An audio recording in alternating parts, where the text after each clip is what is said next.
क्या आपको ही मैथ से डर लगता है, या फिर आप उन स्टूडेंट्स में से हैं जो 95% तो लाना चाहते हैं लेकिन उन्हें यह नहीं पता कि हमें कैसे और कहां से स्टार्ट करना है? तो ये वाली वीडियो सिर्फ आपके लिए है।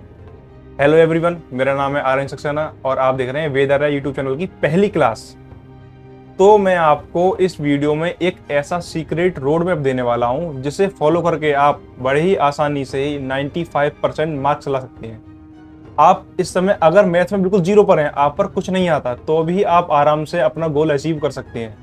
भले ही आप कोई से बोर्ड के स्टूडेंट सही, चाहे यूपी बोर्ड, चाहे सीबीएसई बोर्ड, चाहे आईसीएसई बोर्ड, चाहे बिहार बोर्ड, चाहे हरियाणा बोर्ड, ठीक है। ये रोड मैप सभी को फॉलो करता है और सभी बच्चे इस रोड मैप को फॉलो करके बड़े ही आसानी से अच्छे नंबर ला सकते हैं। तो बिना देरी किए चलते हैं अपने लैपटॉप की स्क्रीन पर और देखते हैं कि इस रोड मैप में कैसे क्या आपको फॉलो करना है। देखिए, इस रोड मैप को मैंने कुछ स्टेप्स में बांटा है। जैसे कि यहाँ पर आपको स्क्रीन पर 6 स्टेप्स दिख रहे होंगे। इसमें ये स्टेप उन बच्चों के लिए है जो थोड़े एवरेज हैं मैथ्स में पहले से ही, लेकिन जिनको कुछ नहीं आता उनको मैं वीडियो में ही कुछ स्टेप्स ऐड करके बताने वाला हूँ कि जो मैथ में बिल्कुल जीरो हैं उन्हें कैसे और कौन से हिसाब से कैसे स्टेप्स फॉलो करने हैं। देखिए, सबसे पहले पहला स्टेप तो सभी को करना है, syllabus and exam pattern analysis. यानी सबसे पहले आपको सिलेबस का पता करना है कि हमारे सिलेबस में कितने चैप्टर्स हैं और कौन से चैप्टर से कितने नंबर के आने वाले हैं। ये चिंता मत करिए, इसी वीडियो में मैं आपको बताने वाला हूँ। एग्जाम पैटर्न एनालिसिस यानी आपको एग्जाम के पैटर्न को एनालाइज करना है। आपको ये देखना है कि ऑब्जेक्टिव क्वेश्चन कितने आते हैं, कितने नंबर्स के आते हैं, मीडियम एवरेज जो क्वेश्चन आते हैं वो कितने नंबर के आते हैं, हार्ड क्वेश्चन कितने नंबर के आते हैं।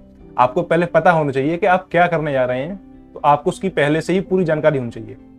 अब नंबर 2 स्टेप है हमारा इजी चैप्टर्स, कॉन्फिडेंस बिल्डर। ये स्टेप 2 पर वही बच्चे जाएंगे जिनका बेसिक क्लियर है, और जिनका बेसिक क्लियर नहीं है उन्हें क्या करना है, उन्हें स्टेप 1 के बाद में सबसे पहले अपना बेसिक क्लियर करना है। अब देखिए, ऐसे बच्चे भी होते हैं, मुझे पता है, कि जो 10th में तो हैं लेकिन उन्हें फ्रैक्शंस करना भी नहीं आते, ठीक से मल्टीप्लिकेशन डिवाइडेशन भी करना नहीं आते। अब वो बच्चे टीचर से कहने में हिचकिचाते हैं, डरते हैं कि अगर मैं टीचर से ये चीज पूछूंगा तो वो मेरा मजाक उड़ाएंगे या मेरे बारे में कुछ कह सकते हैं, ठीक है। तो अगर आपको वो भी नहीं आता है तो उसके लिए भी आपको कहीं जाने की कोई जरूरत नहीं है। हमारे चैनल वेद आर्या एकेडमी पर हर सैटरडे को एक बेसिक लेक्चर आएगा। अगर आपको जोड़ना भी नहीं आता है, मैं बिल्कुल छोटे लेवल पर बात कर रहा हूं, अगर आपको जोड़ना भी नहीं आता है तो वहां से लेकर हम आपको क्लास 10th के मैथ्स तक ले जाने वाले हैं, ठीक है। आपको जोड़ना, घटाना, गुणा करना, भाग करना, हम यहाँ से शुरुआत करेंगे आपकी। उसके बाद में हम आपको फ्रैक्शन सिखाएंगे, एलसीएम एचसीएफ कई बच्चों पे नहीं आते, हम आपको स्टेप बाय स्टेप गाइड करेंगे। हम आपको वैदिक मैथ्स की ट्रिक सिखाएंगे जिससे आपकी कैलकुलेशन तेज हो, जो कि हमारे चैनल पर आपको छोटे छोटे शॉर्ट्स के रूप में मिल जाएंगी, ट्रिक्स वगैरह। अब जब आपका बेसिक कंप्लीट हो जाएगा तो ही आपको आगे बढ़ना है, वरना आपके कोई चैप्टर चाहे इजी चाहिए, चाहे मीडियम चाहिए, चाहे हार्ड चाहिए, कुछ समझ में नहीं आने वाला है।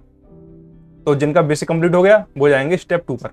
अब इजी चैप्टर्स ही पहले क्यों करने हैं? अब आप कहोगे सर हम तो सीरीज वाइज पढ़ेंगे, चैप्टर 1 2 3 4। अब आप पर कुछ नहीं आता है, आपको तैयारी करने का तरीका नहीं पता है। अब इजी चैप्टर से क्या होगा, जब आप सरल वाले चैप्टर्स को, सरल वाले पार्ट को पढ़ लेंगे तो आपके अंदर कॉन्फिडेंस आएगा। फिर आप इजीली अपने माइंड के साथ में बड़े क्वेश्चंस, मीडियम चैप्टर्स पर बड़े ही आसानी से अटैक कर सकते हैं। उसके बाद में सबको पता है स्टेप 3 आपको दिख रहा है, मीडियम चैप्टर्स करने हैं, स्कोरिंग कोर। मीडियम चैप्टर्स में मैक्सिमम चैप्टर्स मीडियम ही आते हैं जिनसे आपके अच्छे मार्क्स बनते हैं।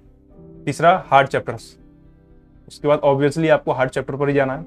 अब जब आपका सिलेबस एक बार कंप्लीट हो जाए तो आपको क्या करना है, revise and practice, formula mastery, ठीक है।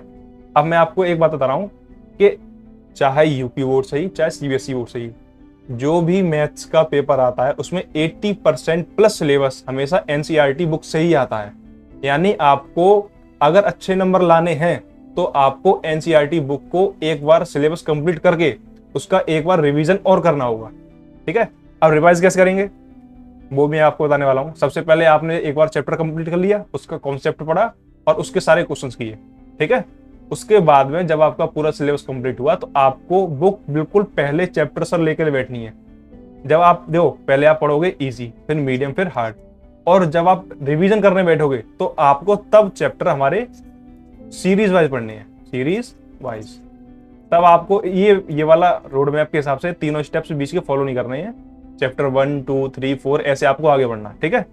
अब सबसे पहले आप क्या करोगे, कॉन्सेप्ट को भी रिवाइज करोगे, उसके बाद क्वेश्चंस को लगाओगे, ठीक है। अब मॉक टेस्ट, जब आप एक बार रिवीजन कंप्लीट कर लोगे तो आपको लगने लगेगा कि हाँ, अब मेरे लिए मैथ कुछ बच्चों का खेल है, मेरे लिए बहुत आसान हो गया। लेकिन उसके बाद भी आपको कंसिस्टेंसी बनाए रखनी है, आपको मॉक टेस्ट और PYQs लगाने हैं। अब बच्चे कहते हैं आपने तो इतना सारा बता दिया। मैथ एक ऐसा सब्जेक्ट है जो कि लक पर डिपेंड नहीं करता है, वो टोटली डिपेंड करता है कंसिस्टेंसी और अपनी प्रैक्टिस पर, अपने हार्ड वर्क पर, ठीक है। अब देखिए इजी चैप्टर्स क्या है, मैंने आपको लिस्ट बना दिखाई है। इजी चैप्टर्स में हमारे 3 चैप्टर आते हैं, रियल नंबर्स, वास्तविक संख्याएं, स्टैटिक्स, सांख्यिकी, प्रोबेबिलिटी, प्रायिकता। इनके सामने आपको मार्क्स भी दिख रहे होंगे कि CBSE बोर्ड में कितने मार्क्स का आता है और यूपी बोर्ड में कितने मार्क्स आता है। अब जैसे कि रियल नंबर है, वास्तविक संख्या जो कि हमारे बुक का पहला चैप्टर है, इसमें CBSE बोर्ड से 6 नंबर का आता है, ये मैक्सिमम है, आपको 5 नंबर का मिलेगा ही मिलेगा, और यूपी बोर्ड में भी 5 नंबर का आता है, ठीक है। अब ये तो हमारे 3 इजी चैप्टर्स हो गए जिनको आपको पहले करना है। इसके बाद में चलते हैं हम अपने मीडियम चैप्टर्स पर। अब देखिए आपको स्क्रीन पर मीडियम चैप्टर्स दिख रहे होंगे। हमारे मीडियम चैप्टर्स कौन कौन से हैं, पॉलिनोमियल्स, लीनियर इक्वेशंस और बाकी के सारे, और इनके सामने आपको ये भी दिख रहा होगा कौन से बोर्ड से कितने मार्क्स का आता, ठीक है। अब चलते हैं अपने हार्ड चैप्टर्स पर। देखो आपको स्क्रीन पर हार्ड चैप्टर्स की लिस्ट दिख रही होगी, ये हमारे हार्ड चैप्टर्स हैं और इनसे हमारे कितने मार्क्स का आता है आपको ये दिख रहा होगा। देखिए 10 नंबर्स, ठीक है, आपकी संख्या दिख रही होगी 10 नंबर्स।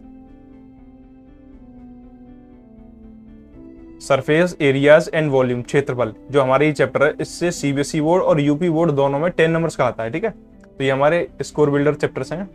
अब आपको मैंने सिलेबस दिखा दिया, आपको स्टेप्स दिखा दिए। अब आपको क्या करना है, जब आप अपना रिवीजन कंप्लीट कर लेंगे तो आपको एक बहुत ही इंपॉर्टेंट काम करना है। सबसे पहले फॉर्मूला डायरी बनानी है। फॉर्मूला डायरी से क्या होगा, जब आप एक बार रिवीजन करने के बाद में सभी चैप्टर्स के फॉर्मूला चैप्टर वाइज एक डायरी में नोट कर लेंगे, एक छोटी सी नोटबुक में नोट कर लेंगे, तो उससे जब आप एग्जाम टाइम पर क्विक रिवीजन करने बैठेंगे तो आप उनके फॉर्मूलाज को एक बार में पढ़ सकते हैं। उसके बाद मिस्टेक नोटबुक, यही बहुत इंपॉर्टेंट है। ये तीनों स्टेप्स बहुत इंपॉर्टेंट है, ये तीनों काम आपको करने ही करने हैं। मिस्टेक नोटबुक, जो सवाल या फिर जो कॉन्सेप्ट आपको एक बार में समझ में नहीं आ रहा है या जो क्वेश्चन आप एक बार में नहीं कर पा रहे हैं, आप उसको इसमें नोट डाउन कर लें, और जब रिवीजन करने बैठे तो इनको 2 बार टैकल करें। आपको आ भी गया, उसके बाद भी आपको ये क्वेश्चन एक बार और लगाना है, उसके बाद आपको लगेगा अब तो मुझे ऐसा कुछ रह ही नहीं गया जो मुझ पर मैथ के पेपर में ना हो।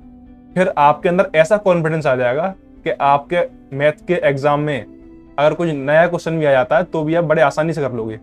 और तीसरा कंसिस्टेंसी, मोस्ट इंपोर्टेंट। अगर आपने मैथ को डेली 2 घंटे नहीं दिए तो आप कुछ भी कर लो, मिनिमम 2 घंटे देने ही देने हैं, तो आप मैथ में 95% से ऊपर या 95% मार्क नहीं ला पाओगे। ये रियलिटी है। मैथ लक पर डिपेंड नहीं करता है, जैसा कि मैं पहले बोल चुका हूं। तो आपको ये तीनों काम करने ही करने हैं, ठीक है। और आज की वीडियो में रोड मैप में बस इतना ही है, ज्यादा कुछ नहीं है।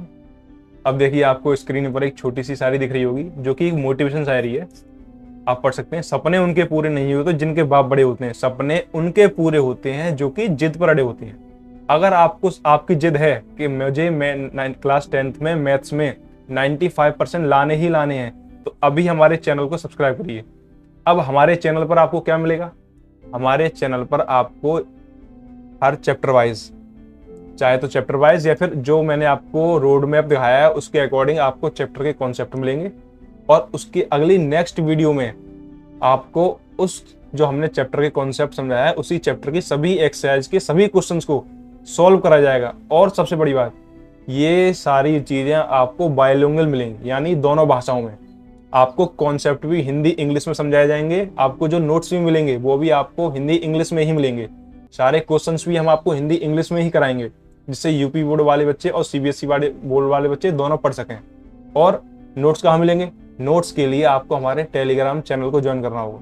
अब देखिए, जिस स्टूडेंट या जिस मेरे छोटे भाई ने ये वीडियो यहाँ तक देखी है, उसका मतलब है वो सच में सीरियस है, वो सच में 95% लाना चाहता है।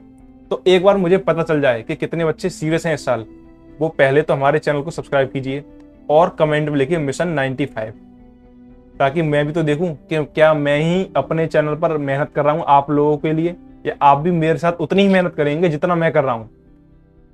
अगर आपने सिर्फ मेरे रोड मैप को 2 महीने फॉलो कर लिया, अभी आपके एग्जाम में तो बहुत टाइम है, ये वीडियो आपको 1 मई को हमारे चैनल पर मिलेगी। आपने सिर्फ मई और जून 2 महीने मेरे रोड मैप को फॉलो कर लिया और मुझे फॉलो कर लिया, लेकिन शर्त यह है कि जितनी मेहनत मैं करूंगा उतनी मेहनत आपको भी करनी पड़ेगी। मैथ में मेहनत के अलावा कुछ नहीं है, मेहनत तो करनी पड़ेगी। मैथ में कंसिस्टेंसी प्लस प्रैक्टिस, बस यही एक सिंपल फॉर्मूला है जिसे फॉलो करके आप 95% नहीं, आप 100% भी ला सकते हैं। तो अगर आपने यहाँ तक वीडियो देखी उसके लिए आपका बहुत बहुत धन्यवाद। मिलते हैं अपनी नई नेक्स्ट वीडियो में।